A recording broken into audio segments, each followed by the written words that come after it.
อีกอันนึงใส่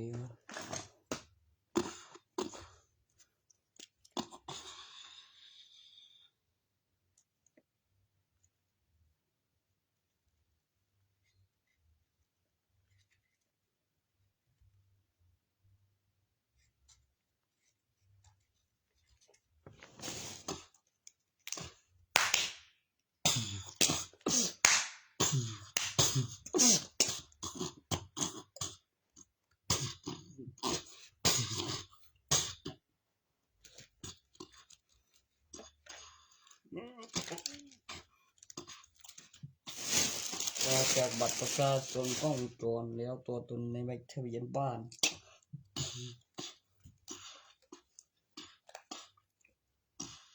แล้วหลักฐานพยานแล้วอุปกรณ์สื่อสารเบอร์โทรเครือข่ายคนละเครือข่ายเบอร์โทรเดียวกันแล้วหลักฐานวัตถุเพื่อซ่อมได้แล้วกู้ข้อมูลเบอร์โทรและเครือข่ายแล้วกล้องวงจรตอนที่อุปกรณ์สื่อสารโทรศัพท์แล้วเป็นเครือข่ายทุกคอแล้วเป็นเบอร์โทรแล้วในตู้เติมแล้วกดเติมเงินแล้วขึ้นเครือข่ายเพื่อแสดงหลักฐานการมีอยู่ของเครือข่ายเบอร์โทรเพื่อเกิดความมหัศจรรย์และเกิดความมหัศจรรย์ในความจริงและเก็บวิดีโอไว้รูปแบบตัวอย่างขณะเคลื่อนที่และเชื่อมต่ออินเทอร์เน็ตที่สมบูรณ์แบบ Action วิชา Action Skill และเก็บฐานข้องวงจรถนนที่ปลอดภัยในใบทะเบียนบ้านก่อนหน้านั้นที่วัดต่อจากนั้นมีห้องมีตัวตนต่อจากบัตรประชาชนมีตัวตนบัตรประชาชนมีแค่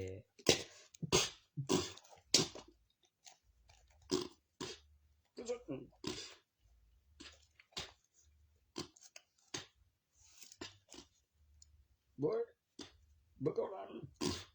โทรไปหาเจ้าไปเบอร์ไม่กูมึงเงี้ยเบอร์สองไทยกับสองวี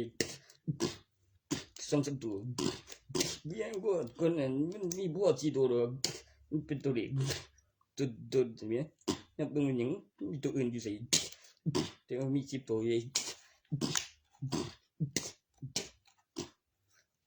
แต่เบอร์นี้ระยะเวลาที่ตั้งแต่10 ปีแล้ว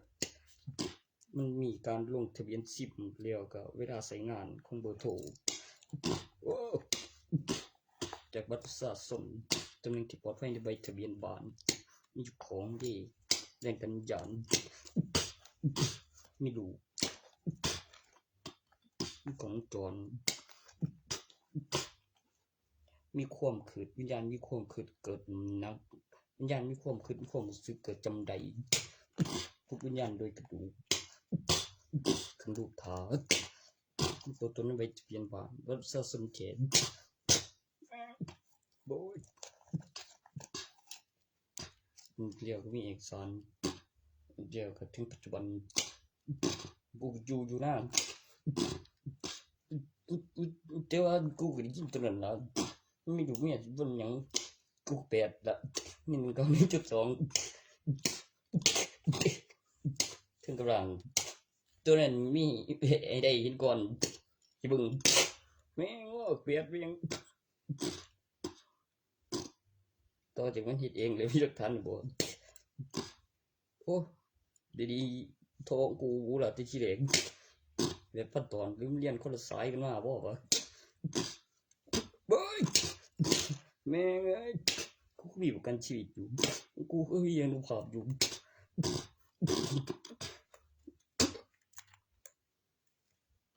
มาเอาเลยมาเอาลูกมันเอาเลย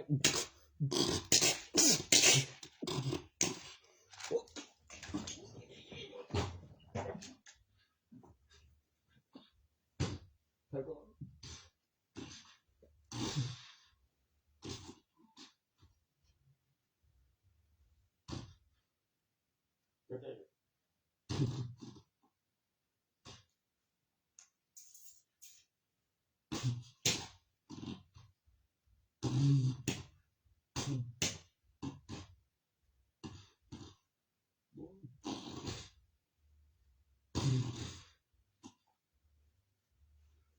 กบทาง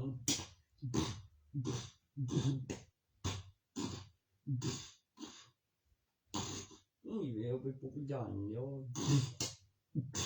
พวกกูเนี่ยบ่ลืมคือจนหอดพุ่นเดี๋ยวฟื้นจะแม่งปลดไปใบทะเบียนบ้านของพวกหนึ่งเก้าดีหนึ่งของจอนคุมฟื้นบนเตียงนั่นดวง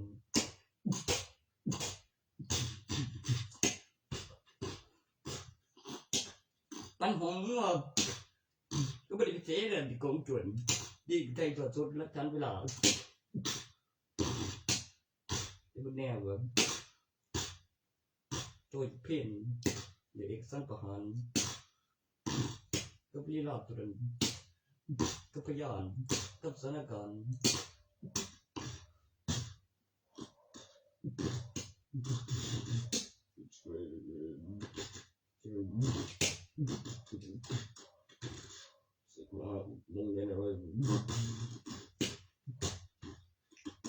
ประธานวัตถุที่ทำให้ไม่โกหก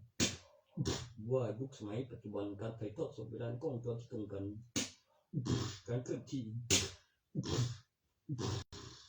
หมายจำนวนครั้งแล้วหลักฐานเวลาที่โรงพยาบาลพยานเป็นพยาบาลเมื่อได้รับการรักษาแล้วก็ใส่เครื่องหมายอะไรสักอย่างในห้องถ้าก็เอาทางออกมากกว่า10 ปีในห้องมือและใดไม่มีอะไรเสียหายมีกล้องจรมีเข้าออกมีหลักฐานเวลาต่อที่พยานเช็คอินที่โรงพยาบาลสถานีภูธรนาจิโรยและมีหลักฐานและมีพยานสำนวนครบก็แจ้งความใจตัวเองยังไงก็ไม่ได้อยู่เห็นเมื่อมีการดึง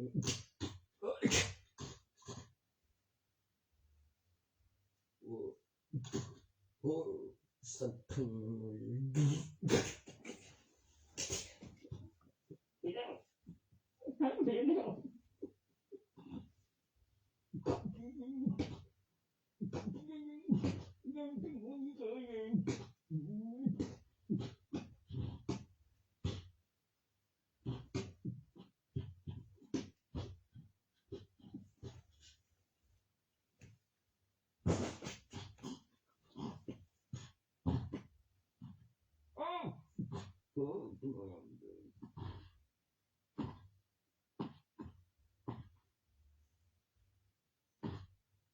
เขาเรียกเซตวิสาหลักฐานพยานหลักฐานเวลาหลักฐานวัตถุสิ่งที่สามารถคำนวณได้ว่ามีพรุ่งนี้จริงแล้ววันที่เวลาปฏิทินเช็คอินสถานการณ์ไม่ใช่ทางกันดองเมื่อมีร่างบุญเมื่อมีทางเข้าทางออกกล้องจรหลักฐานเวลา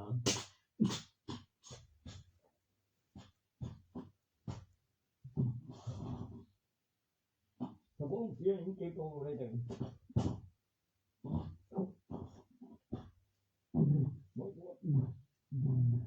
บ่ยังก็ได้บอกผมเขียนเมื่อนั้นผมนั่งก็สิก็ไปเอาอีกจังไงที่ยังผม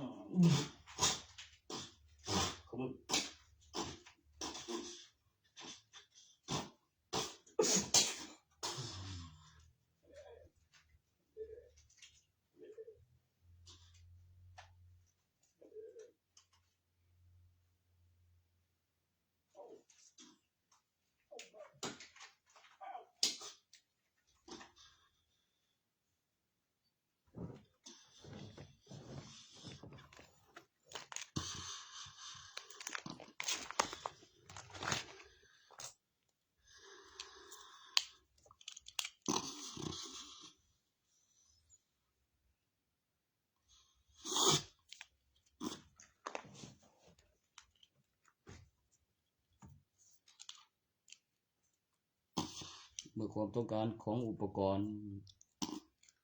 และการตั้งชื่อแรงดันวิญญาณประกอบวัตถุมงคลประดับแสงขึ้นแรงดันวิญญาณในวัตถุอุปกรณ์เกิดการพัฒนา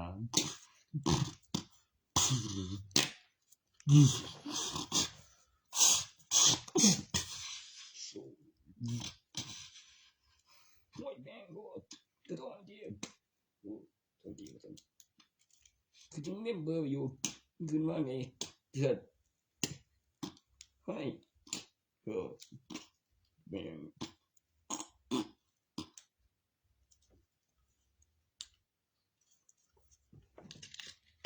โอ้ก็เป็นจังเนี่ยเข้มเลย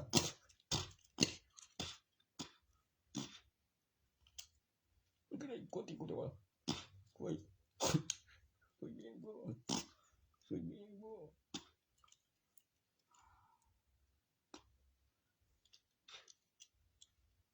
รูปแบบ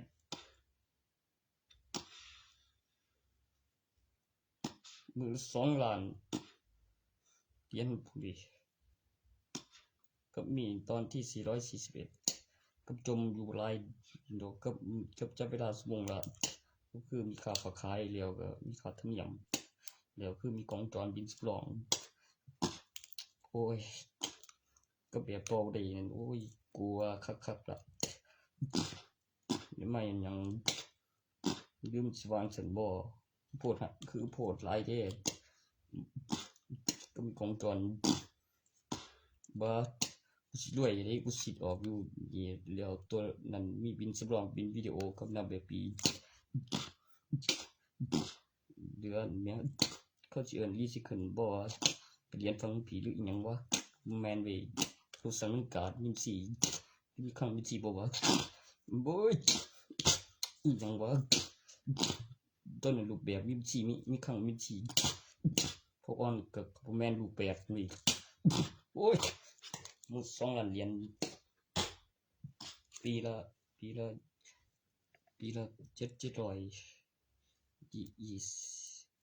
20ล้านมีอยู่เท่าไหร่วันคือขาย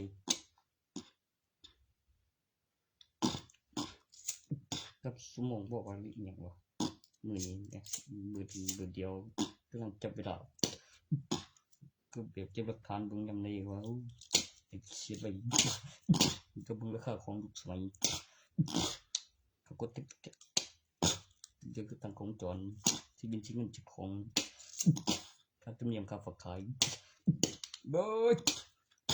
บิน PO บ่ว่าตัวเนี่ยเป็นบินสำรองดูเด้อหลักฐานไว้มาขอความใหม่เขาโตมาซื้อกิน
ลูกนี้ครับ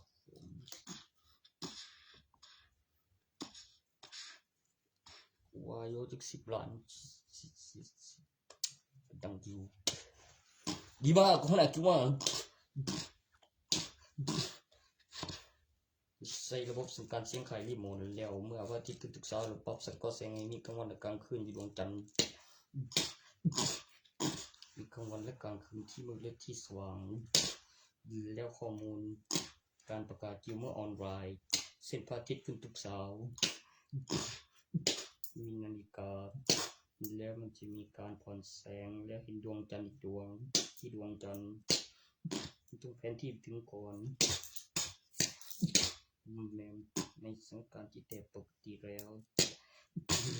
ใบทะเบียนบ้านต่อจากบัตรประชาชนมีชื่อคนเดียวเลขไม่ซ้ำกันคือรูปมีบัญชีมีใบทะเบียนบ้านอีกใบยังมีชื่อคนเดียวเพราะเลขบัตรประชาชนต่อจากบัตรประชาชนขึ้นรูปแล้วคำอธิบายบินปีเพื่อไม่ลืมและนี้ดูครั้งที่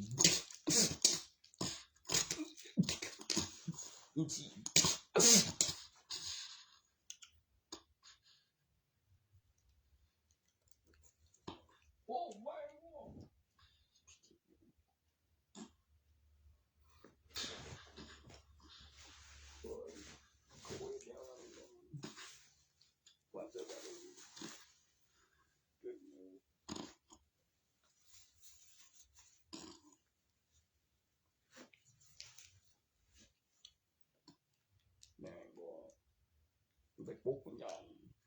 เหนียวขึ้นลูกตาบ่เร็วก็บ้านเราส่วนมีแถวมีเครื่องบัญชีเจ็ดมีเงินสดมีทันเวลามีกองจร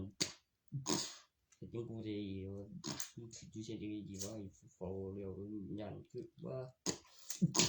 มีเบิ้งมีตึงมีห้องมีบ้านอยู่ได้แบบบัดปี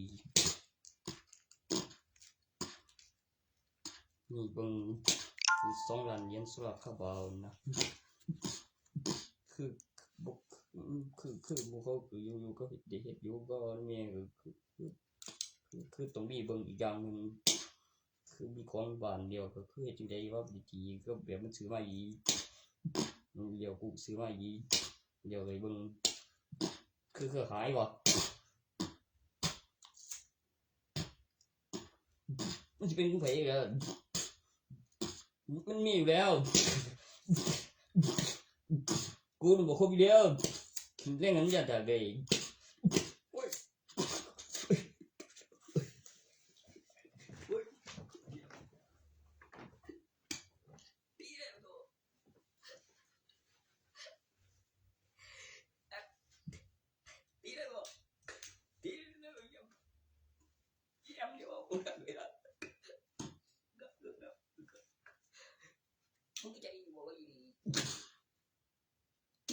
จริงอย่างเนี้ยมันบ่หายตกหายเอ็ดพึ่งก็นะเดี๋ยวหลักฐานพยานคือให้หายไปมามีไป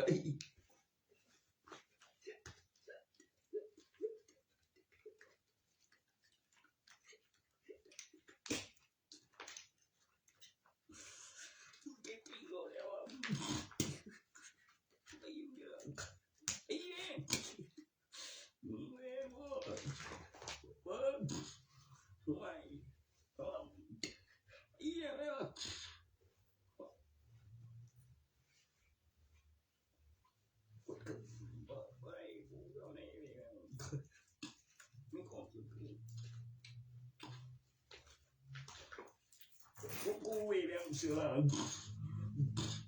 อเพื่อไว้ว่าก็มีตัวเลเวล100เก่าแต่ที่ขึ้นเลเวลร้ายกว่าไปยังก็มี199แล้วก็ทาแผนที่อยู่ก็โปก็แหมโฆษณาขึ้นมาแล้วเห็นก่อนสิฮอดเลเวลนั้นบ่แม่นนี่แผนที่200กูสิว่ากูคักก็เก่าหลายสามารถเห็นก่อนนี่แผนที่200ปกติแล้วคนบ่ฮู้คนไปบ่ทันฮอดแล้วบ่ทันได้แผนที่มาครอบครองแล้วคือสิเว้าให้เข้าใจแนวใดวะมันอยู่คือจังเฮือนอยู่คนละสั่นอยู่คนละระดับเว้ยกว่าบอกมันบ่ได้แผนที่มากูก็เลยมีผู้หญิงกับผู้ชายก็บ่ท่าวันนี้2ดีโอ้ยแผนที่200เบิ่งก่อน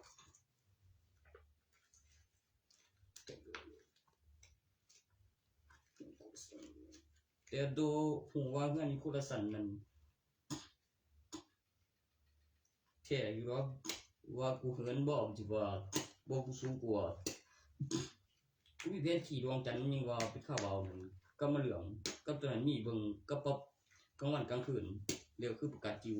บ่ออนไลน์เช็ดพระอาทิตย์ขึ้นทุกเสาร์แล้วมี24ชั่วโมงมื้อนึงสังการแต่ปกติ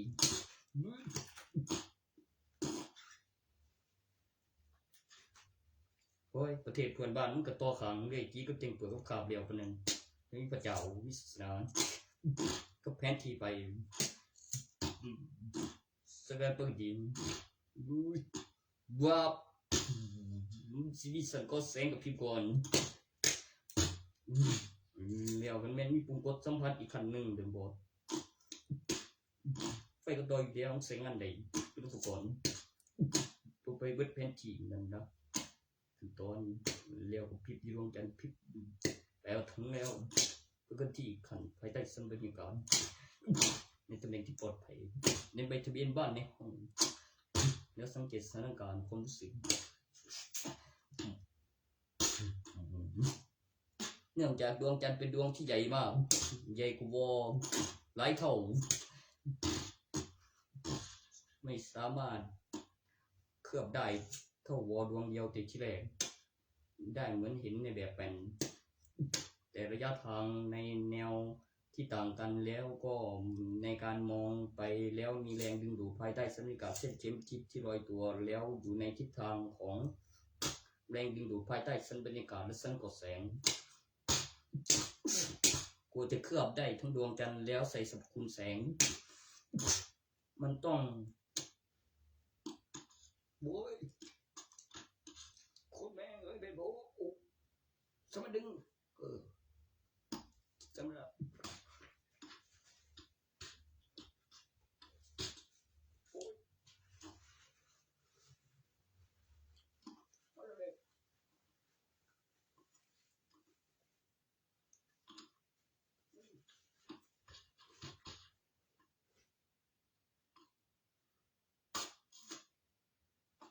ก็คล้ายประกันชีวิตเลยก็กิจกรรมแบบบัดดี้สมุนกระดูกนะผมมาเชียร์อะไรบริเวณตัวโถยอะไรตัวผู้ถอนไปตรวจร่างกายเพื่อเราเปลี่ยนต่างหากด้วยมันก็มีบัตรมันมาต่อบัตรเด้อเรื่องมีตัวเดี๋ยวก็มีสมุดให้กับใส่ตารางกิจกรรมรายปีเรียวสมุดพับคือขันมันก็คือเรียวก็พับเขาสมุดเรียวปิดเหลี่ยมเรียวก็มีปุ่มเรียวก็มีกระดุมจับได้มากก็ประกันชีวิตก็นะพวกแบบคือพวกซีม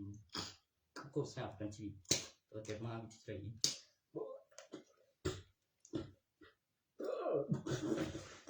เช็คดูเลย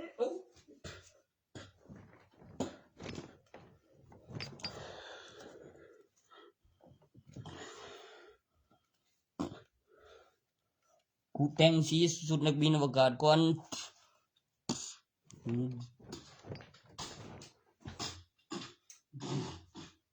กูเปิดมึงเดี๋ยวนี้ละ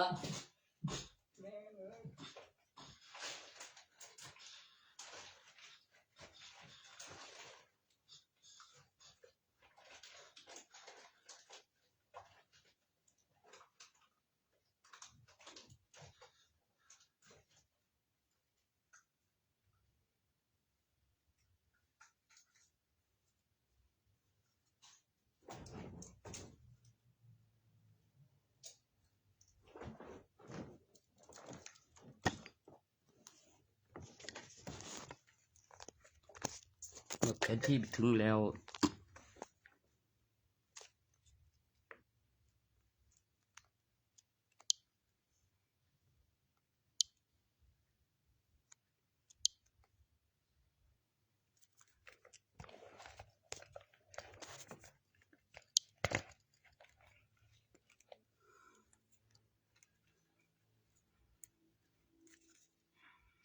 ตรงนี้เป็นกล่องถ่ายรูปหน้า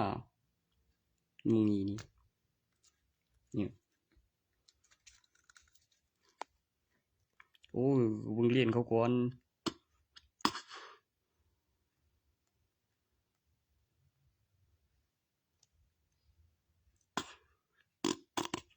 มันก็เป็นลำโพงว่ะ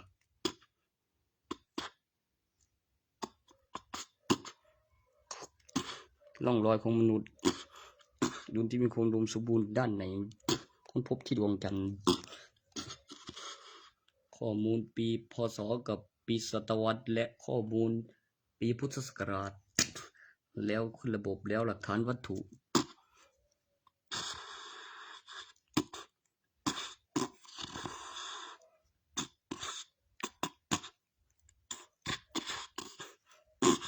เมล็ดพันธุ์อยู่ในขวดน้ำหอมต่อรากไปไวต้องรอยของมนุษย์ขายพลังงานแล้วก็รูปแบบไปถึงก่อนแล้วการประกาศเสียงข้อความกระบวนท่าตักสันบรรยากาศกระบวนท่าประสานอินเทอร์เน็ตเป็นกระบวนท่าประสานและข้อมูลการประกาศเสียงแล้วมีคลังและมีบัญชีแล้วมีบัญชีและมีอีกอันนอกสันบรรยากาศและรูปแบบแอปพลิเคชันซิงข้อมูลหลักฐานวัตถุปีพ.ศ. ที่ค้นพบ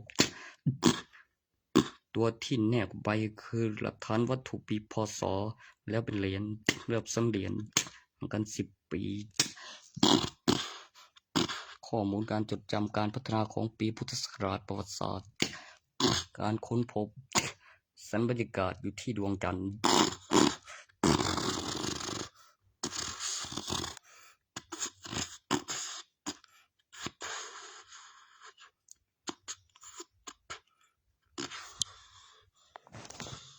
แม่งบ่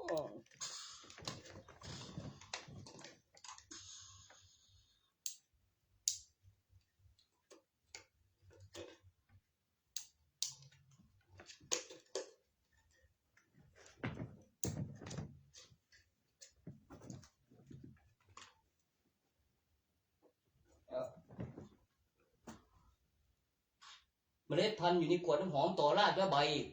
ประกาศเสียงใดสายพานสเตอร์แรงดันขบวนท่าทักษะบรรยากาศเป็นการที่มีการขยายตัวจากแสงสีเสียงและพลังงานไฟฟ้ารูปทรงตะข่ายเป็นแสงที่มืดแล้วเมล็ดพันธุ์แล้วเป็นต้นแล้วเรียงไว้และรูปแบบไปถึงก่อนบางบริเวณต้องใช้แผนที่ที่รวมสมบูรณ์แล้วก็ข้อมูลสิ่งที่รูปแบบไปถึงก่อนแล้วเปิดดูในอินเทอร์เน็ตตอนนี้ดาวเทียมก็ประกอบอยู่ภายใต้แสงบรรยากาศแล้วเครื่องหมายก่อนนั่นเองแล้วรูปแบบที่มีการอัปเดตภายใต้แสงบรรยากาศและมีมซีและรูปแบบไปถึงก่อนเล่นครั้งและมีมซีและมีอุปกรณ์และมีหลักฐานวัตถุแล้วก็การผลิตไฟมา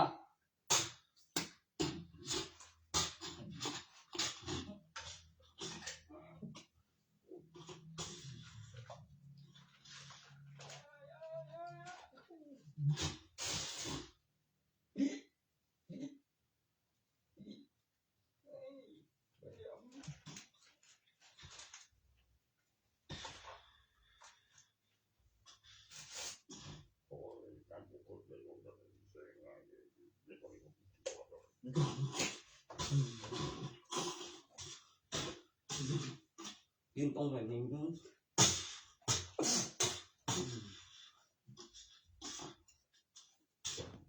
ที่คอใครเชื่อเหยียบก่อนจะทิ้งร่องรอยแล้วปั้นไว้แล้วเป็นแสงกำแล้วเซ็ตทุกทิศ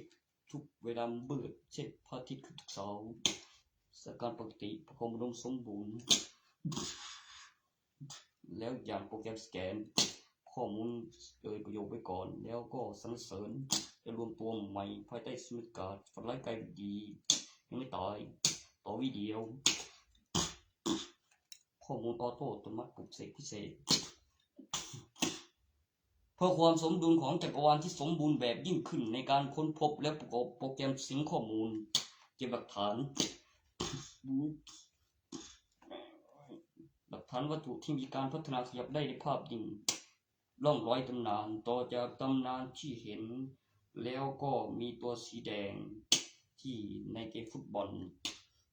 คือมีการตอบรอในการค้นพบสิ่งที่เรียกว่าแซมเปียน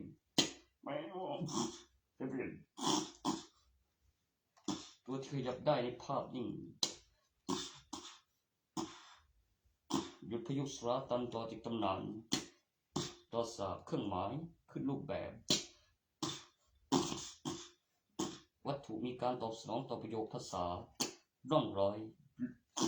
วัตถุนำไฟฟ้าเป็นประโยชน์ต่ออุปกรณ์แปรรูปปลุกเสกเป็นอุปกรณ์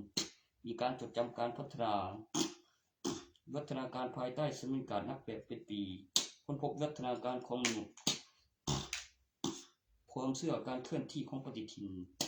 แอปพลิเคชันประกอบกับปีพุทธศักราชแล้วหลักฐานวัตถุสิ่งข้อมูลปีศตวรรษ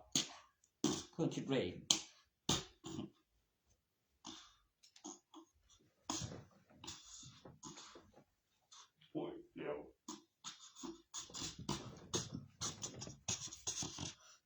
เจอเปิดลงเน็ตจนมันสวยจังแบบบ่หอดไม่ตกหนึ่งเดี๋ยวกำลังที่โซ่กระบวนท่าทักษะวิธีการใหม่มียืนตรงประกาศเสียงรบกวนเบ้ย ใส่สูงโอ้แม่งอ่ะเก็บหลักฐานเดี๋ยวโซรุ่มบ่มแม่งกูเล็บน้ำเองจริงกูน้ำเบบี้กูบีบอย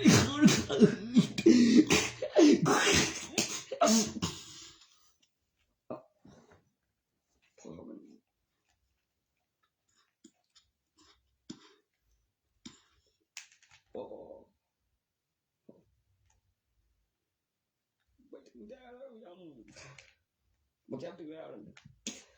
จะไม่เอาเลยยังอ่อนเฮ้ยเห็นไหมเว้ยดู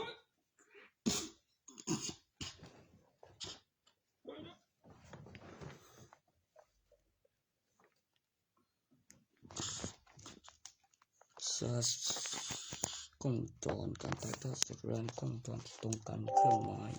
ดาวเทียมการพัฒนาของอุปกรณ์ที่เวลา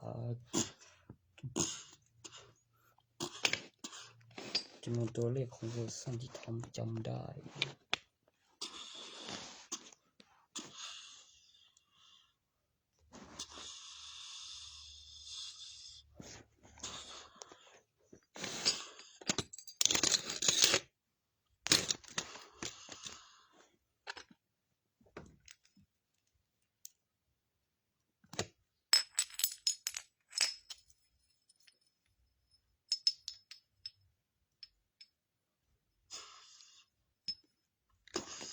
ไร้สาย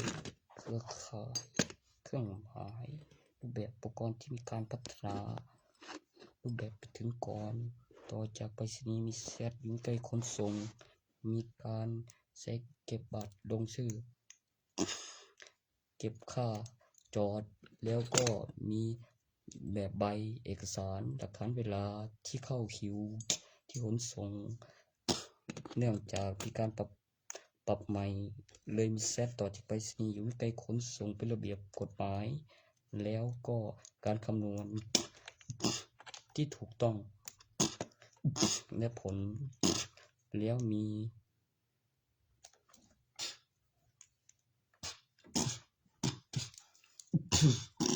ที่ไหนไม่ทำแบบเมื่อกี้นั่นคือยังหาทางแก้วิธีไปรษณีย์กับนั่นยังไม่ได้คือต้องทำแบบว่าแล้วส่งเจ้าหน้าที่ไปก่อนจะโดนแจ้งปิดนะครับคือเราส่งเจ้าที่ไปแล้วต้องอยู่ไม่ไกลขนส่งมีการเข้าเขาเรียกอะไรวะเข้าคิวแบบนี้แล้วได้แบบใบเวลานั่นโอ้แล้วลงแล้วเอาเขาด้วยโอ้แม่ดีเขาไปเลยแต่ว่าอะไรเนี่ย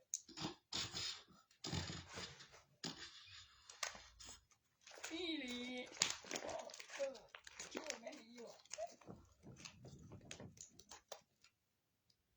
โอ้บางคนเด็กได้อยู่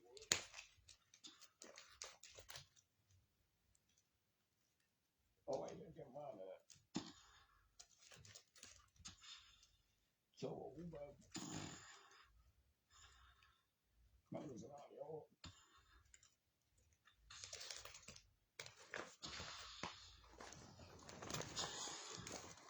กูได้ในลำดวนมาแล้ว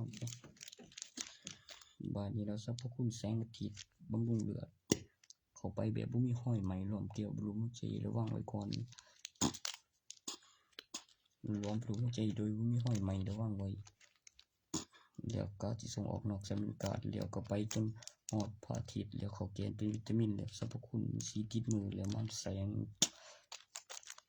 มันต้องได้เป็นมากไว้ก่อน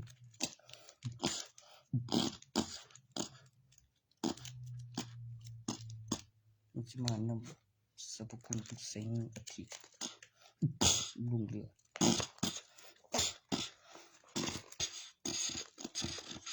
มันมีแสงของแสงบาเรียอยู่ร้อน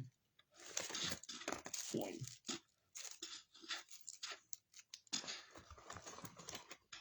ใส่เหรียญ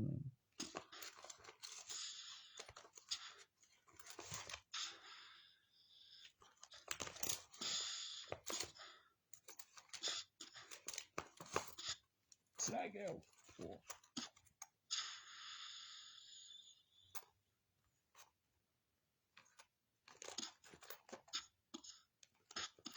เอาเสียงตอนนั้นไม่ได้อะไรวะ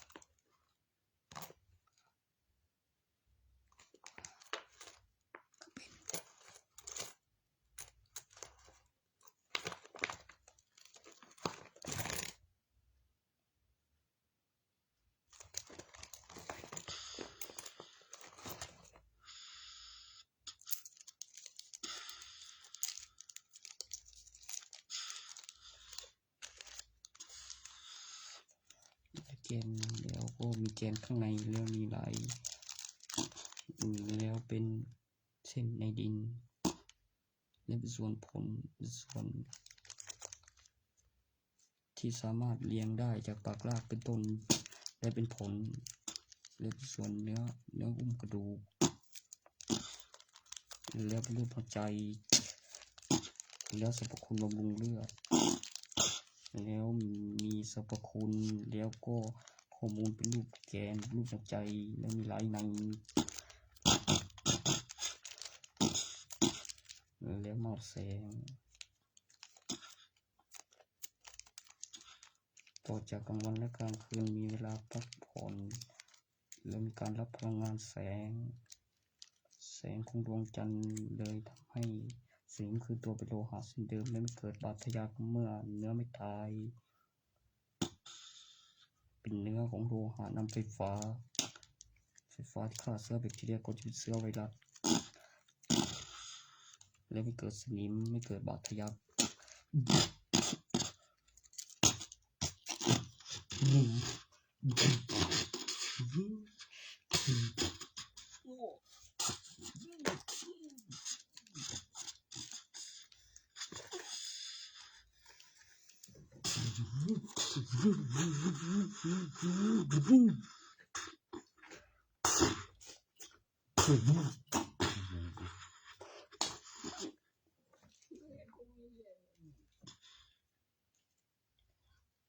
ไปหาหมอเลี้ยวที่วันนั้นต้องไปทำพยานบอกเลี้ยงมากูเป็นเดียวก็ใต้ถอดสมที่คือของจุ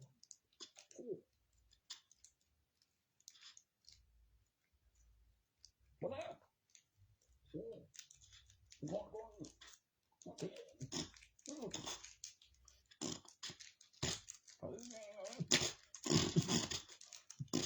ตัวมีเสียงนั่นบ่ย้อนมีเบิ่งก็จือพิษตัวเนี่ยข่าวมีเสียงมีผลเนี่ยตัวเจบอกตัวมีเสียงหมอบูมันเป็นคือมีที่เบิ่งมีของตัวแล้วรักกันบุกโกง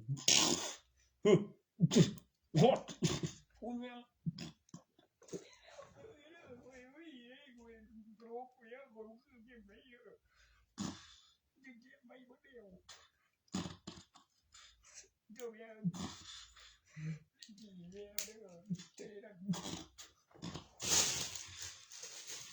โอ้เวทียังไง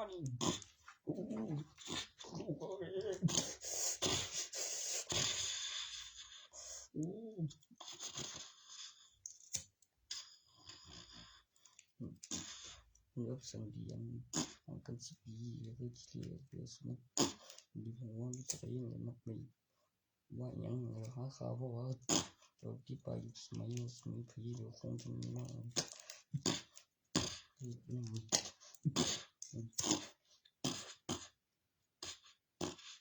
เดี๋ยวเรื่องก็ตัดทวารจึงสิบลืมตัวหาข่าวก็ได้รับสัญญาณเดี๋ยวมีวัตถุแล้วยังมีการผลิตสังเกตเรื่องของจรทั้งวัตถุทั้งกับจิพีเรื่องคนแม่งก็กูเลยเบียดแล้วยังเอากันที่แม่ก็ว่ามีจะได้กูเปิดเกี่ยวมีเดือนแล้วครับลุงรัฐบาลดีเขานับเป็นคนมีคนมีเงิน มีสิทธิ์เลือกตั้งมันตกแบบซะส่วนที่เดี๋ยวหาได้ใจช่วยสถานบ่ว่านี่สมัยปัจจุบันบ่ขายอยู่บ่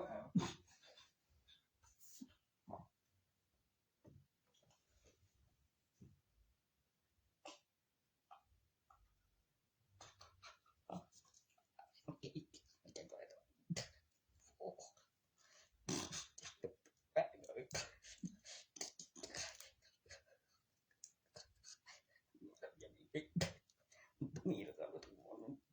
ใจตรงตัวไหน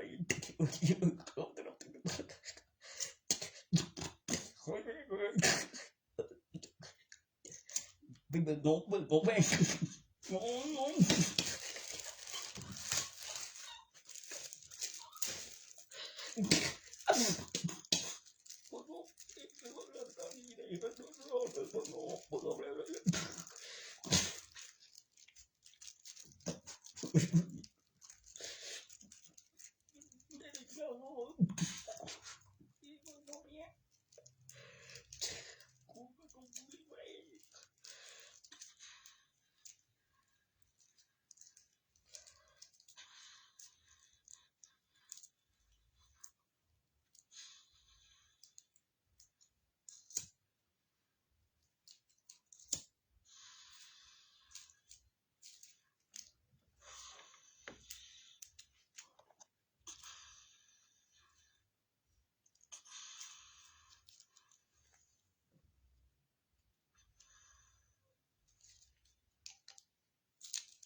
จอเสร็จก็แสงบาเลีย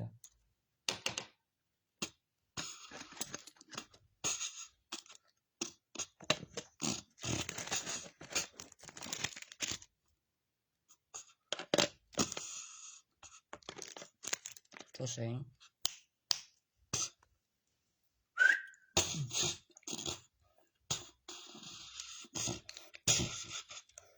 ยากกว่าต่อดาวเทียมทีวีอยู่หลายขั้นหน่อยคือมันต้องไปถึงก่อนมันต้องมีพื้นแล้วแรงสั่นสะเทือนวิดีโอแล้วกล้องวงจรถ่ายทอดสดแล้วข้อความไปแล้วมีการตอบสนองจากดวงนั้นแล้วตอบกลับ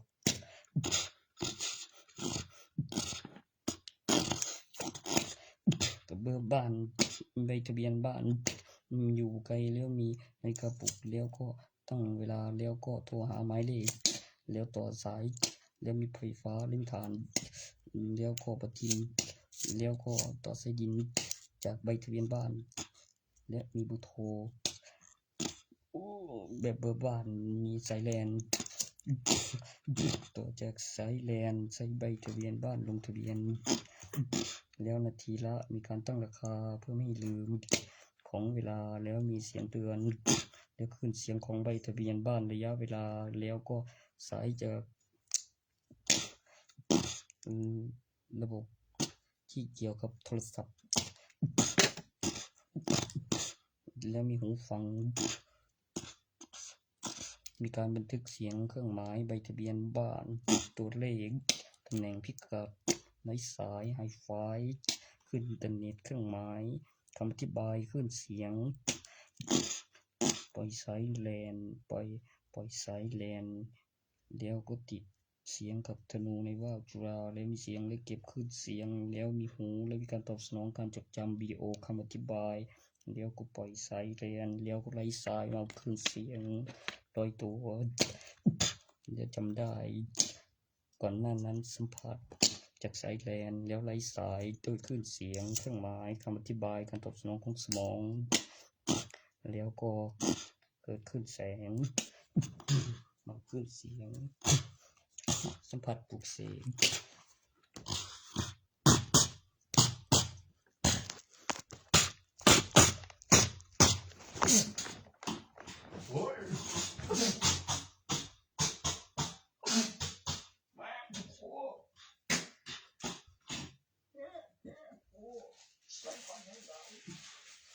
และเอกสารคำอธิบายที่จะช่วยผิดและข้อมูลป้องกันข่าวร้ายกล้องจรการคำนวณลงทะเบียนซิมใบทะเบียนบ้านบัตรประชาชนแล้วก็ทิศทางของการลงทะเบียนซิมในใบทะเบียนบ้าน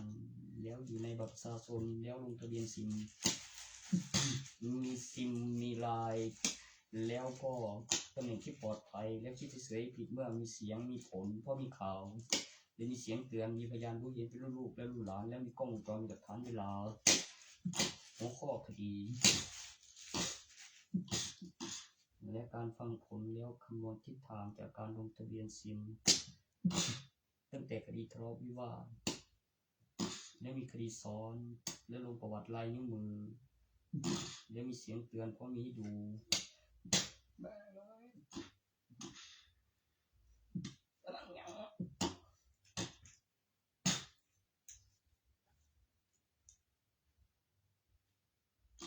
รอ USA ยอมรับกับกฎหมายที่เกี่ยวกับ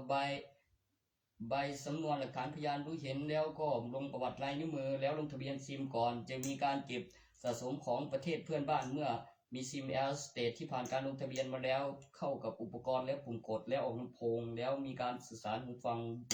แล้วคำแปลประกอบตัวอักษรและปุ่มให้เลือกแล้วคำแปลออกลำโพงเมื่อจับไมค์แล้วพูดและเอ่ยเสียงในขณะที่มีการซิงค์ข้อมูลถ่ายทอดสดแล้วลำโพงแล้วกล้องจร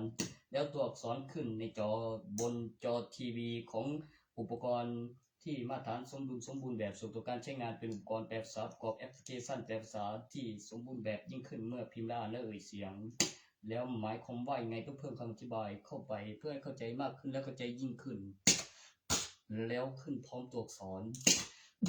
หลังจากประกอบอุปกรณ์แล้วเรียงแล้วไมค์ซิงวันที่เวลากล้องจรเป็นความสะดวกในการแปลภาษาเกี่ยวกับภาษาพื้นเมืองก็ด้วยตัวอักษรที่มั่นคงตัวรูปตัวหลาน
เก็บซิมที่ผ่านการลงทะเบียนจากประเทศเพื่อนบ้านเป็นการลงทะเบียนซิมเครือข่ายไร้สายแล้วเป็นอุปกรณ์สื่อสารที่ผ่านการใช้งานแล้วผ่านการลงทะเบียนซิมแล้วก็มีอุปกรณ์เก็บสะสมแล้วซ่อมเสียบซิมในประเทศแล้วก็ตัวอักษรเพื่อเชื่อมต่อเครือข่ายไร้สายในการสื่อสารของอุปกรณ์สื่อสารโทรศัพท์ที่ได้ใช้งานประจำในการลงทะเบียนซิมแล้วใหม่เพื่อซิงค์ข้อมูลโดยอัตโนมัติในการแปลภาษา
นักบินอวกาศควรเป็นตัวของตัวเองแล้วก็เปิดดูในอินเทอร์เน็ตได้ตอนนี้เพราะมันเป็นหลักฐาน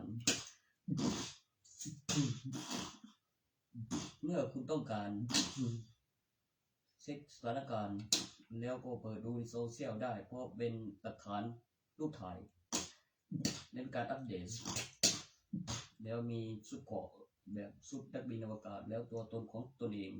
เมื่อใครไปถึง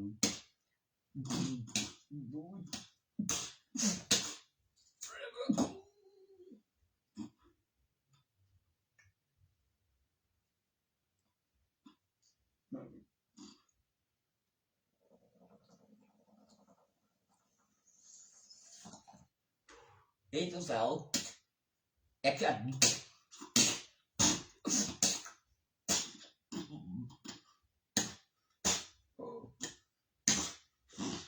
เจ้าตายอย่าโอ้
ตัวไม่ไกลได้เสียในนั้นคิวอะไรอยู่กับฝันที่วางบ่มีเสียงตู้ ATM แบบบึ้ม ดังเบียมใบเรียกจากแกนไปทำใบและยังตัดก็ได้ก็ทำไปด้วยตอนนี้อยากศึกษาตัวแกนสิ่งสำคัญและเก็บหลักฐานวัตถุแล้วใส่สรรพคุณแล้วตั้งค่ามันต้องมาอีกไม่นานต้องการชนิดความมหัศจรรย์แนวกิโลที่ต่างกับโลหะเป็นกิโลไม้ผมมีตัวแกนกับเอกสารส่วนตัวมีไกลได้4ซึ่งกันดูขนาดหลักฐานวัตถุกับธนบัตรที่ขึ้นรูปเสร็จน้ำหนักแล้วบินกำไร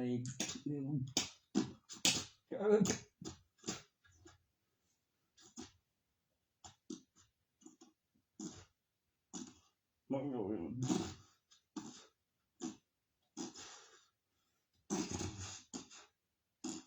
ก็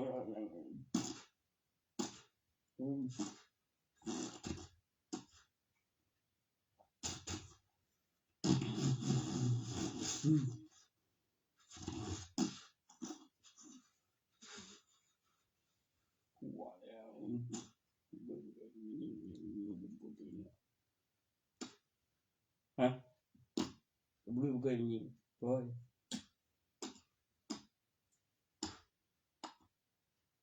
เดี๋ยวเจอก็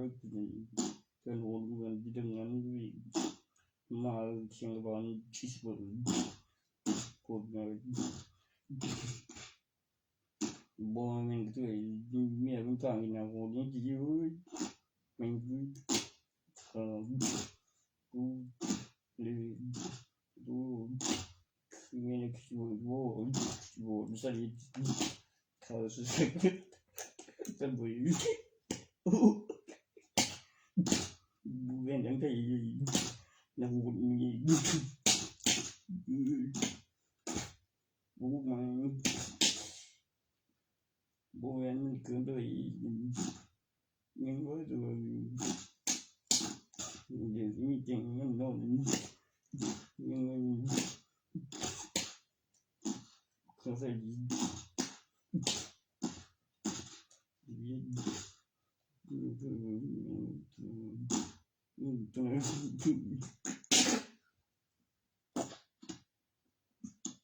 ผมอยากใส่เจอมันสิดีมันด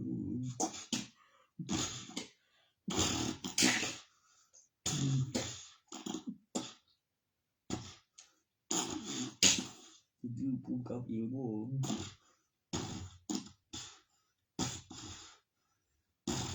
โอ้ยดีน่าอยู่แล้วมันเจ๊นี่คงมีเบิดมีต้องเก่งเดี๋ยวกูกันอีกคือเบิ่งเดี๋ยวจังหน้าโอ้ยแม่นดีล่ะหลายตุกติกูอีกถึงมันก็มีของดีกูก่อนมีเบิดไงอีกต้องโอ้ยไปนอนลูกก็มีอย่างนี้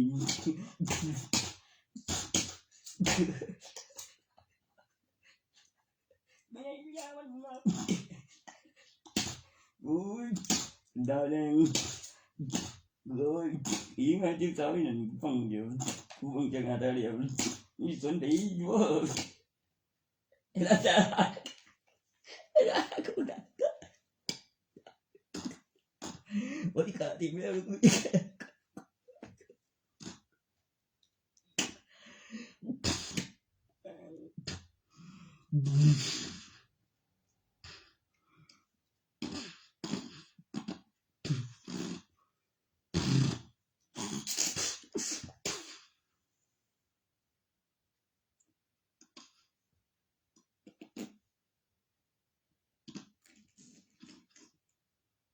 ตายบอมท้องจะท้องทุนสลายตายเองไงสิ่งเหลืออยู่บ่ไปต่อยกันฟังกับบ่มก่อนคือเตี้ยเลยตายตัวตายมันสิใส่กันแม่นมีหยังจำได้คือเห็นในสากันบ่มีใส่กันใส่อีกว่ากังอยู่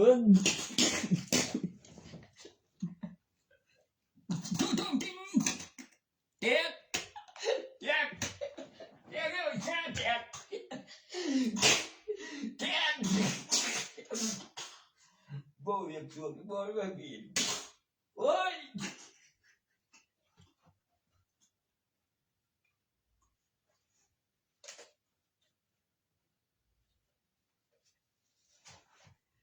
แกนที่กูไม่รู้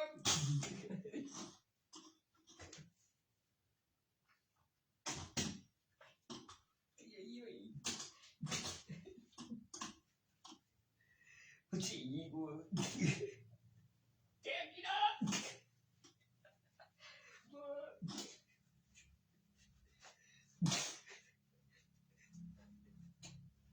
Ôi đang nhau em Chị vui Cứ ra cho em Đi con Ôi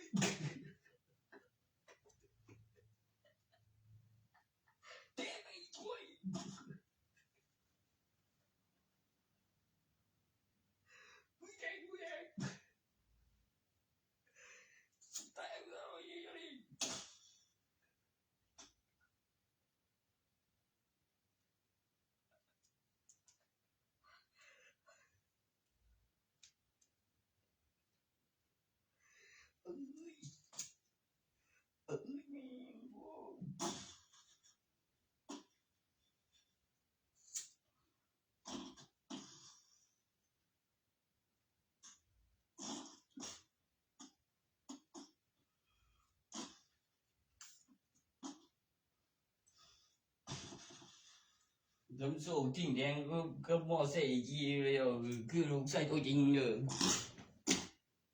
với sai đi đeo cái gì bên cái gì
Tôi chờ ra để con đèo bứt mỏng tí có đi nó khảo con đèo có mi bình đèo có với xếp đèo cóคือมีเอกสารสั่งของก็บ่มีหนี้แล้วก็มีเวลาขายแล้วก็มีกำหนดจ่ายแล้วก็ราคามันราคากองราคาหมองตกสอนเดี๋ยวมาทานจะกนเสิร์ฟแล้วก็1เม็ดแล้วน้ำหนักก็บินเอากำไรแล้วเกี่ยวกับผู้ครอบครองแล้วอายุแล้วราคา10เมตร100เมตรก็บินปีเดี๋ยวบ่น้อยลงบ่สูญสลายแล้วมีรูปคนแลกเปลี่ยนสัมผัสเครื่องหมายเม็ดลดคมเกินปรุงรสคมเกินสรรพคุณประโยคคำบรรยาย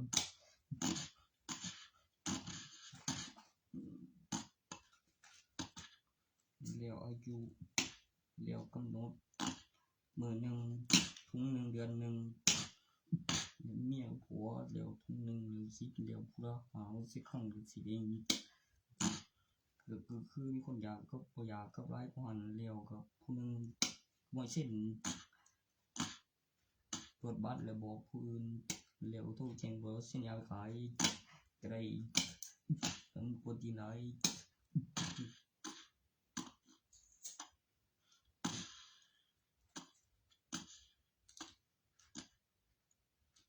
อย่าสว่างอย่าสว่างเมียนบดตุ้มลงตุลีขายที่ไม่ได้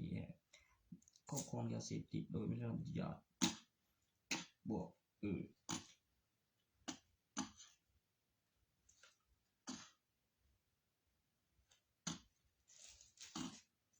ินก็โอ้นี่ขายคือดอกแก้วจนไม่ขายมีกล่องจวนเดี๋ยวไกลกล่องก่อน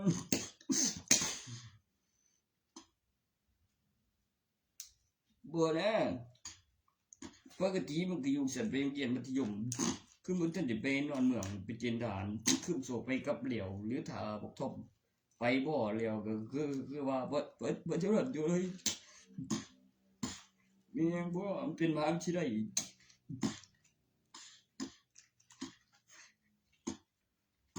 มันก็อยู่จันดีแมงไปโฟข้านี่โฟข้างอกเลย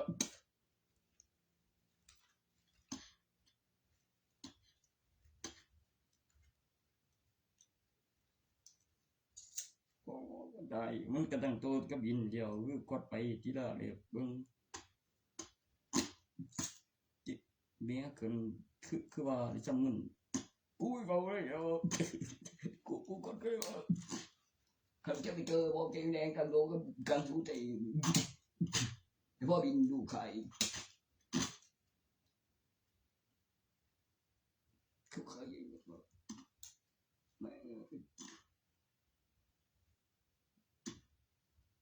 บอลไปก่อนเดี๋ยวผู้ใหญ่บ้านอื่นว่างนี้โอ้กูคือว่าอยู่พี่เดียวเดี๋ยวเลยคือว่าได้มาอยู่จังด้วยรถพวกหลานสดใครเป็นการแบบเต็มปีบ่ขยะคุณเงินพิการก็ส่งมาทั้งเรื่องเลี้ยวโฆษณาอยู่ห้องโตไม่ใช่ประเด็นจริงๆพิการเลี้ยวใส่เรือเลี้ยวคนเขาเลี้ยวด้วยสำคัญตายใจเลยนี่ถึงไปเถอะจีนนี่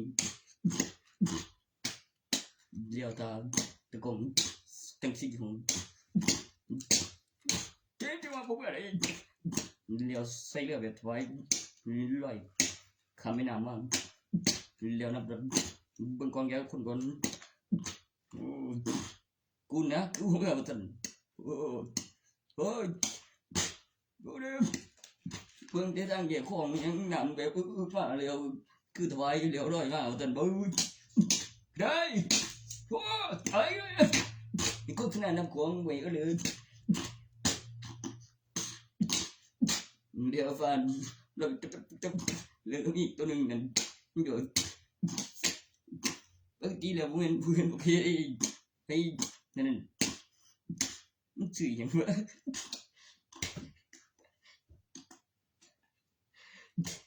แบบนั้นตะเขาเลยก็ย่างเสียบโอ้ยบุกล็อกไม่อยู่นั่นเฮ้ยบุ้มแอนเด้งเด้กูก็หลีอยู่ตรงไหนบอกฟังเลี้ยวแบบร้อยใช้เรือวัดซันเจ๊ไม่ได้บนนั้นขึ้นเรือเด้ออย่าลืมนับยินดีด้วยเด้อนั่นกองยานั่นคนทานก็ไม่ทานไปยังก็มันไหนนี่ทั้งนั้น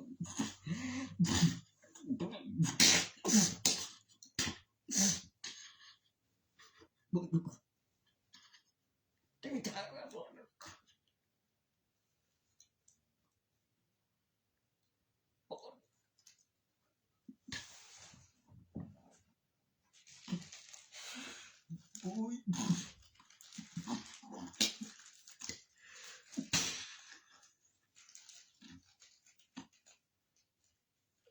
แล้วอีพยานฟังทั้งนี้แล้วมีหลักฐานทางคุณ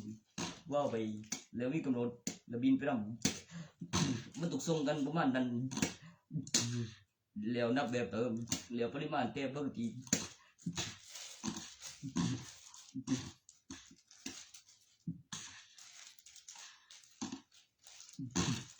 บอยแล้วกำหนดใจแล้วมุกเพื่อนก็อยู่ผู้หนึงแล้วก็มีผู้ใดหาเช่นมึงอื่นบ่แล้วแจ้งว่ามันใช้ยาขายน้ำมันใส่นี่เบิดบอยมา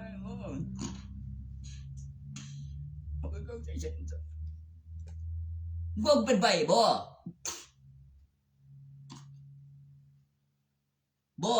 เก่งทำไมกูเก่งตำรวจเช่นยาขายบ่ไม่เรื่องโวลินด้วยเขายิงแล้วไล่ใส่ที่ขั้นตอนเนี่ยมึงคือดูว่าขายอย่างมีใบ2,000คือใบพันแมนบอกว่าต่อประกัน1,000ตอนเดือนหลังเดี๋ยวตรวจร่างกายก็ถ่ายรูปขึ้นบัตรใหม่เจ้าที่คือเปลี่ยนไป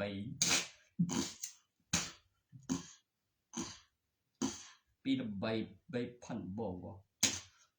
ก็ประกันชีวิตก็มีผู้ป่วยแล้วได้รักษาดีแล้วก็บอกแบบคือมีผู้ป่วยมีคนมีเงินได้รักษาและพัฒนาอุปกรณ์แล้วก็บอกเอาแบบคือเปลืองเป็นรัฐบาลก็คุ้มค่าหลายเกี่ยวกับนักประจำในปีมีเงินเดือนมาบอกกันเองด้วยก็ยินจังสอนว่ามันจะดีคำเช็ดคือบุดีจีเฮ้ยบอกบุญเนี่ยเราเหมือนกันบอกเอง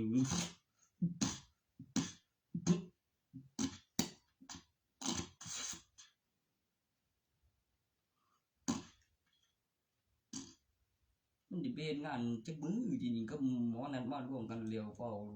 เฮ็ดเนี่ยคือเป็นถอนฟันไก่บุญนั้นอาทิตย์หนึ่งโอ้ยเดี๋ยวคือวางไม่ได้เราขยายยิงจะต้อง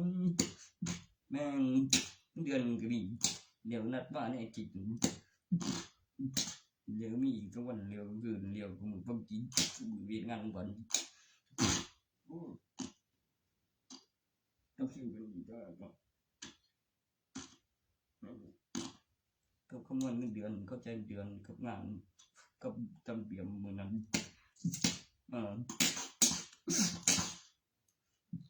กับตัวไหน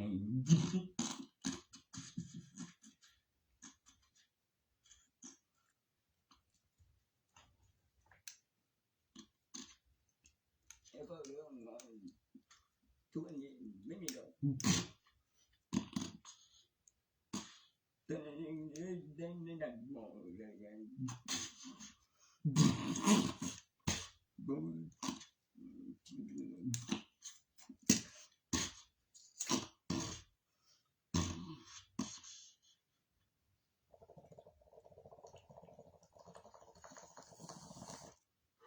แต่ DIY ต่างกับ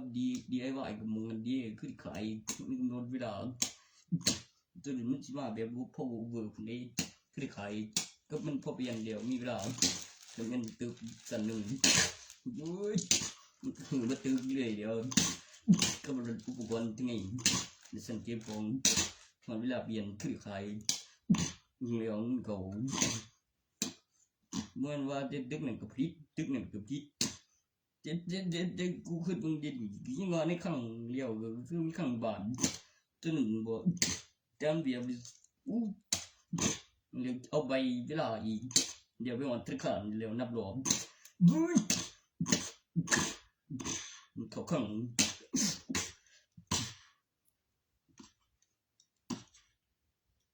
เฮ็ดแบบบริษัทดูดีเด้งสี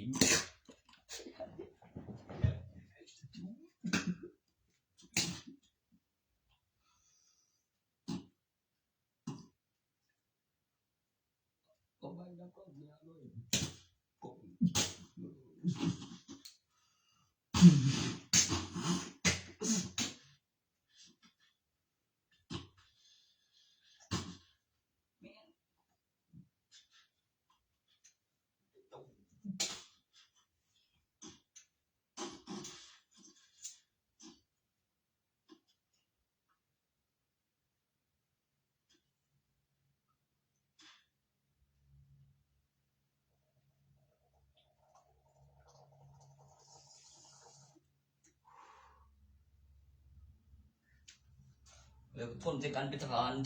บ่ว่าแต่ทหารบกทหารอากาศแล้วก็ทหารเรือแล้วฮอดสิไปตัวละกายแล้วมีบิดสำรองบิดเดียวแล้วประวัติไล่มือการเจริญเติบโตนับแบบปีมีกันชีวิตแบบที่สินั่นได้แบบน่ะคุมมีกันดิเว้ยโอ้บัดดีโอ้ย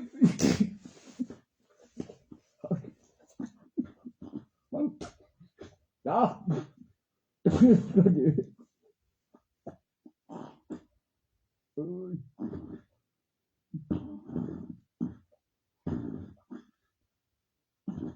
ไม่ต้องอะไรหรอไปวิ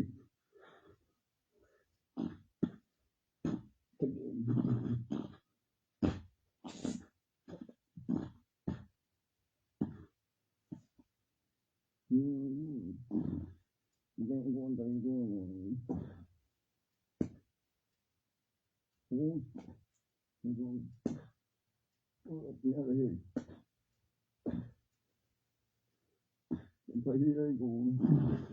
ไม่คนดีไม่ได้กูไม่ได้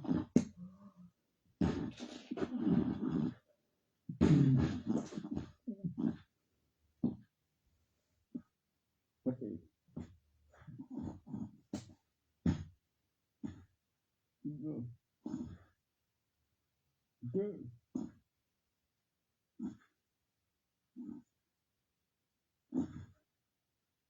ตรียมหัวมองว่าอุปกรณ์รักษาตัวมีเขียนสต็อกภาพไว้ก่อนเตรียมห้องคำแนะนำเป็นหนังสือวิธีการใช้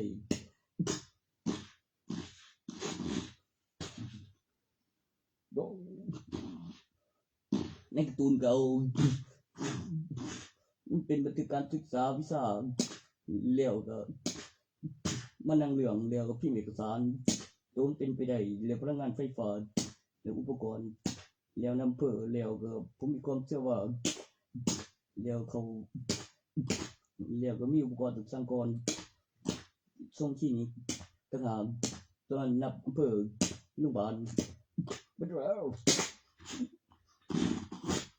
ตัวที่เป็นอุปกรณ์การแพทย์ที่ต้องได้สร้างน้ำเพิ่มแล้วเตรียมของมีคำแนะนำของวิธีการใช้ของอุปกรณ์โ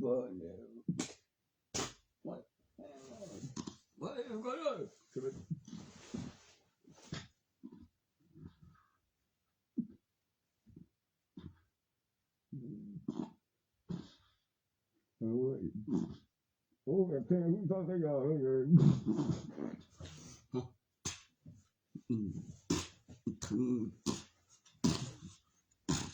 ไม่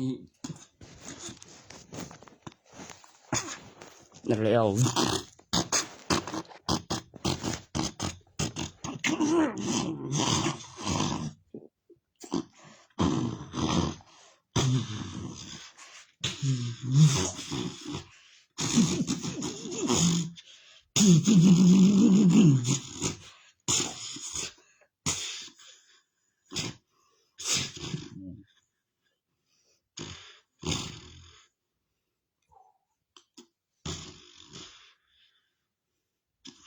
ตอนนี้มีผู้คุมในสนามเป็น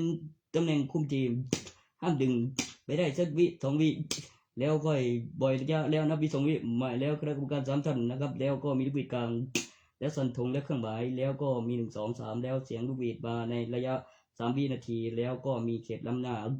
เตะขวางโดยโดนแข้งแล้วไม่โดนบอล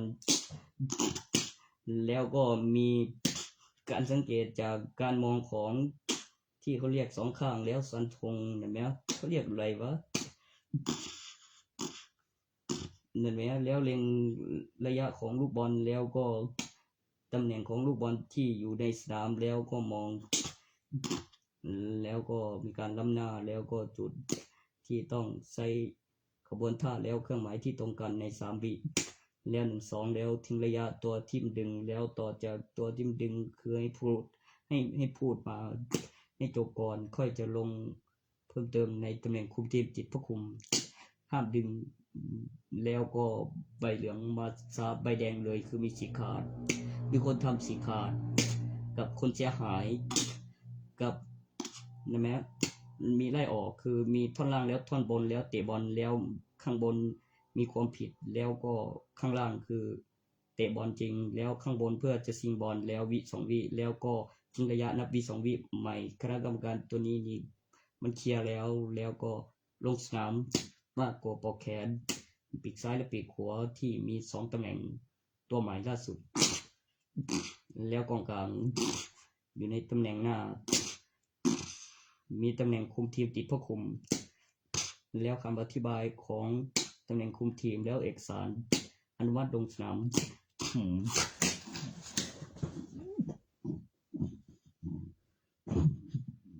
ว้าว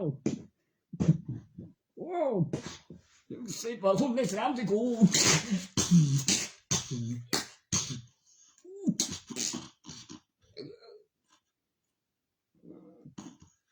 โอ้ยกูเจ๋ง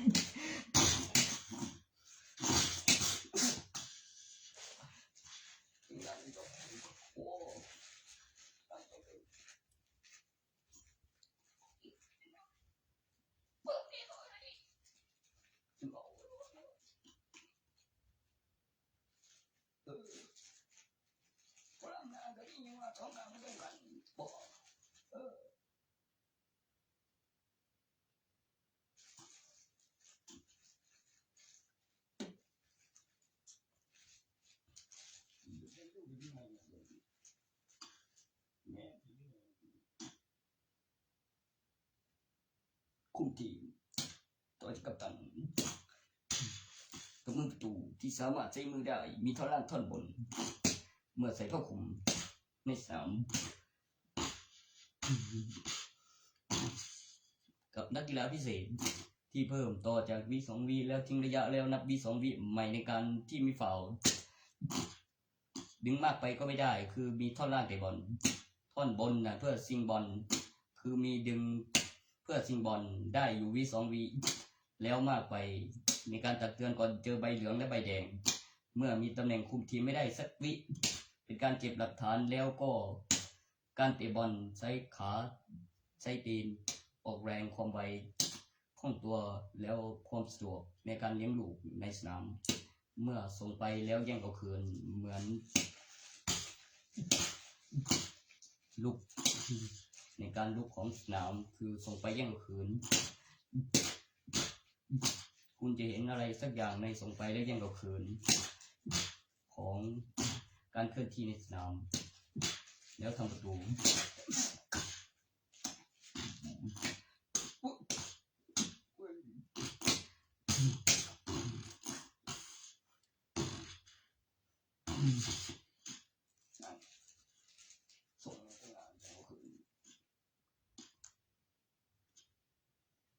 คำอธิบายเมื่อกี้ต้องใช้สมาธิในขั้นตอนส่งไปแล้วเพื่อจะแย่งเอาคืนในการส่งให้ฝ่ายต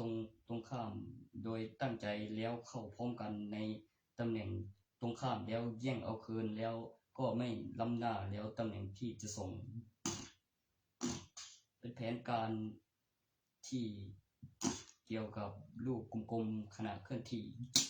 แล้ววิ่งเพื่อจะทำประตูแล้วก็ตำแหน่งของสนามแล้วมีฝั่ง2 ฝั่งเลี้ยวโอ้ส่งไหนเขาแย่งแม่งถึงมือประตูแล้วในเขตที่ต้องทำประตูโอ้ดึง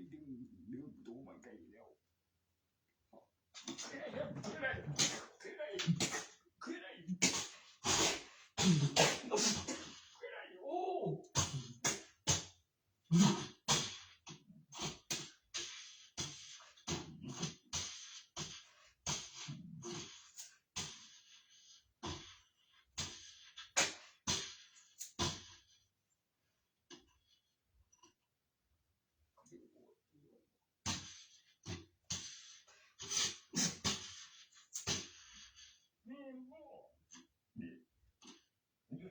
เลยมันกินได้กูแล้วอ่ะ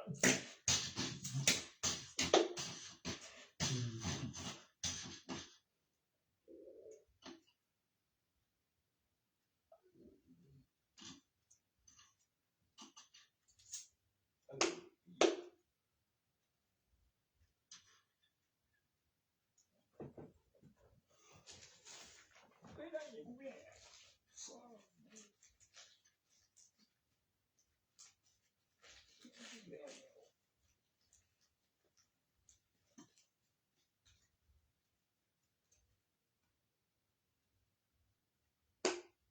ลูกแดงแม่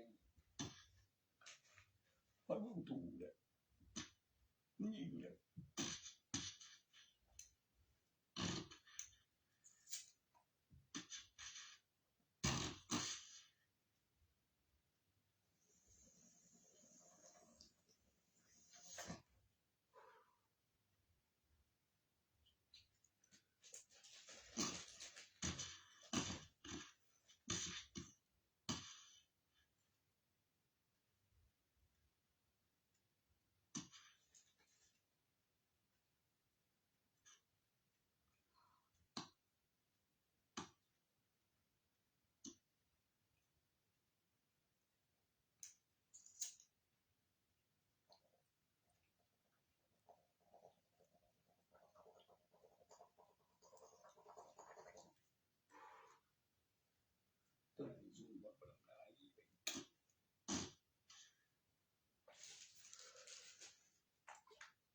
เตะขวางบนไม่โดนบอลโดนแข้งฟาวล์บวก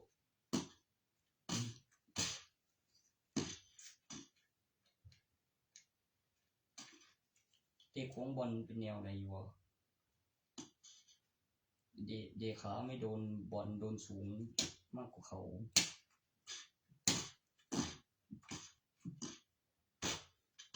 เตะขวางบอลไม่โดนบอลเข้าข้างหน้าแล้วโดนสูงกว่าเขาแล้วลมฟาวล์เอา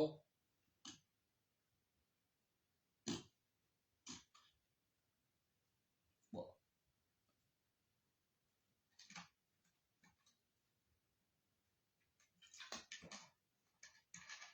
มันถูกประมาณช่วงเกือบถึงบักเอวหรือกะเตะหำน่ะแม่โอ้ยฟาวล์อีเว้ยโอ้ค่าแม่งบ่เกี่ยวบ่ถือบอลน่ะแม่ก็ซับลงน่ะแม่เดี๋ยวมันบังขาอย่างเดียวโอ้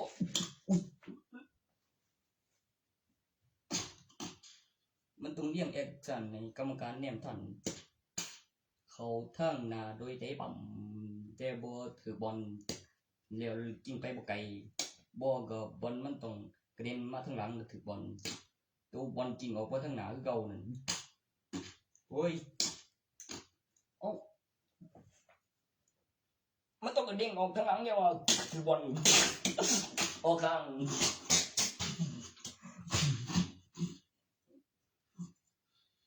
ฟาวล์เลยฟรีคิก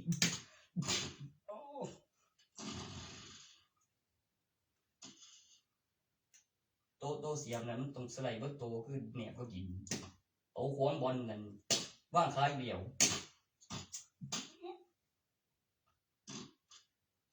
เรียบอลกิ้งไปบ่ไกลออกไปทาง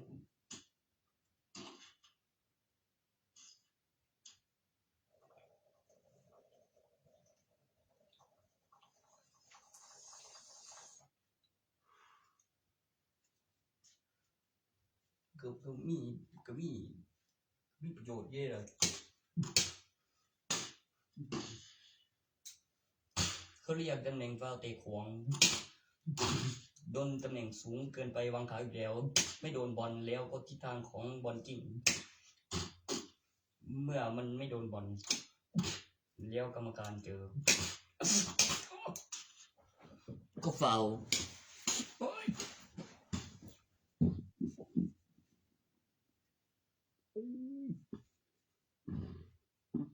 ฟ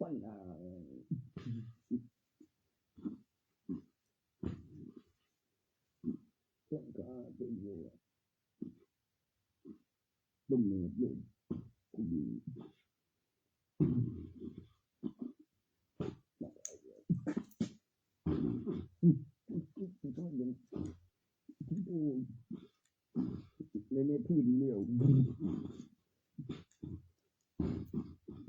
ได้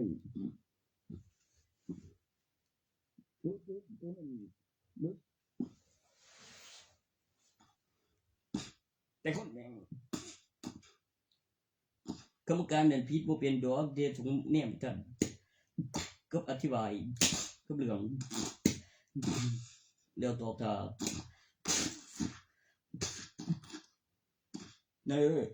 อ้าว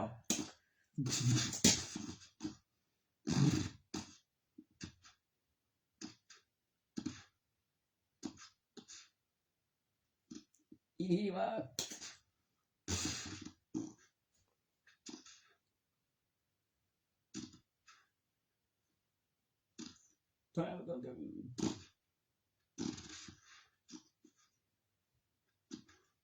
พระคุมระยะเดเขียนตอนหล่อเดียวกับเรียนปุ๊บเร็วสโลว์กับตันอากาศเบิร์ดไปแดงวีก็ท่านจะบ่ได้เรียกร้องความสนใจเร็วก็คือเร่งก่อนก็สิแย่งเขียนใส่บ่ได้เร็วเลี้ยงดูไว้เร็วเรื่อยเสียงนะเร็วทั้งโคตรก็วิ่งไปไหนคุณจริงโธ่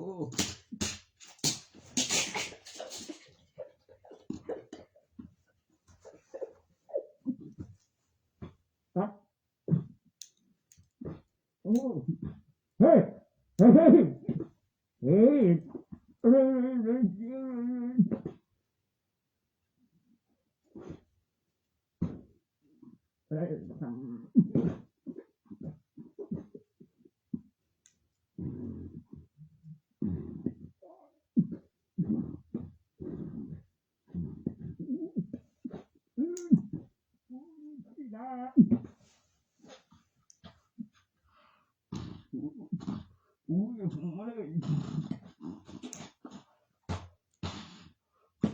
Rồi. Good rồi. Rồi.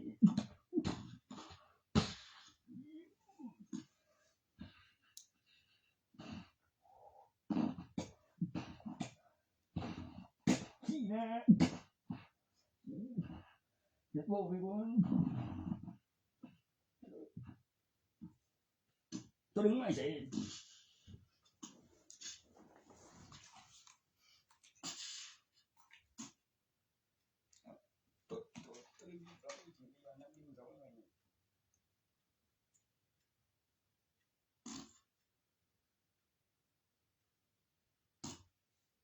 Dù bao giờ nào về có chả người về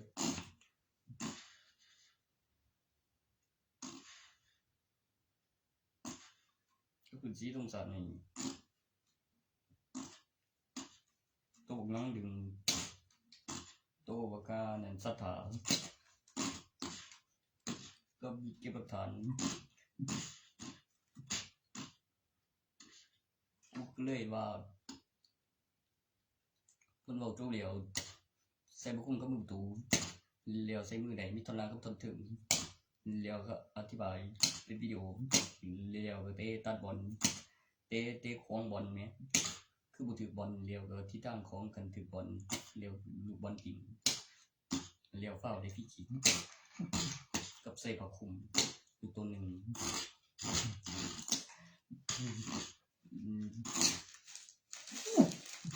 เด็กไป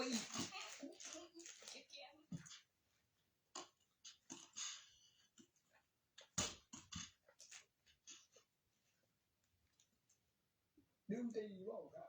วี2วีมีกรรมการ3คนมีขอเข้ากลางก็วี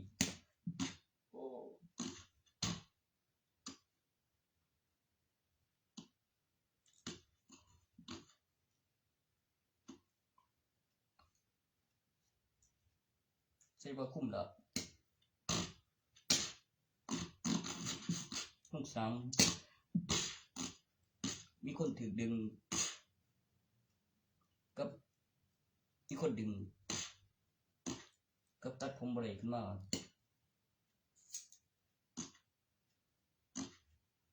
บ่ก็คืออยู่นี่แจกเปิดไฟแจ้งเดียวก็คือ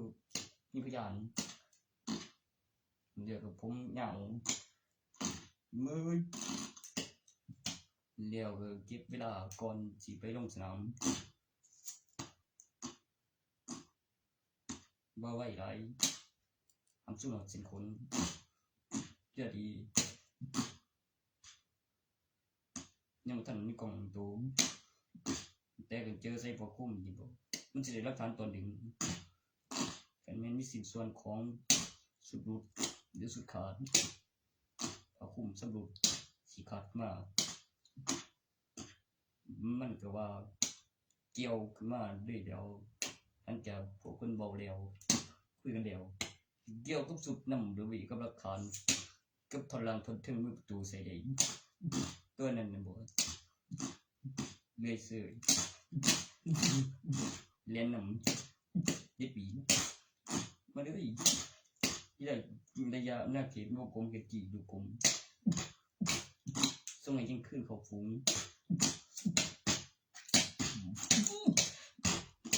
เรียนแล้วออกไปถึงฝุ่นไปแล้ว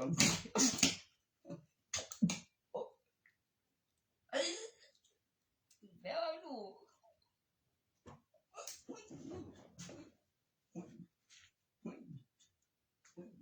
หัวเยอะเนาะจะตีมันบ่ว่าดึงหัวเลยไปเตะบอลมันบ่ได้เสียสังเลยบ่ออกมาเลยทั้งสองมันเดี๋ยวกับกรรมการ3 คน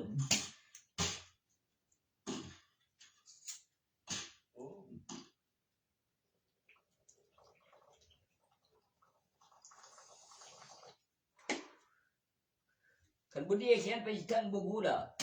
เด็กเขียนไปถือปันยังว่าจะ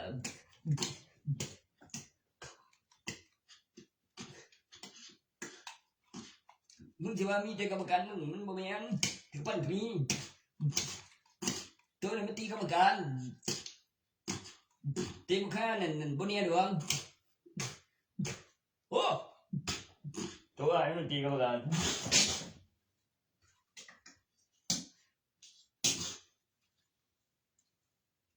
ตีกรรมการดีไป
ตัวอะไรแห่งวันมัน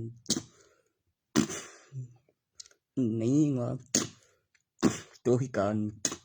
ถ้าเก่งวันนี้ทานมาว่าจะไปเจอที่บอกยังติดกันจะเป็นไปได้ยังไงโอ้ย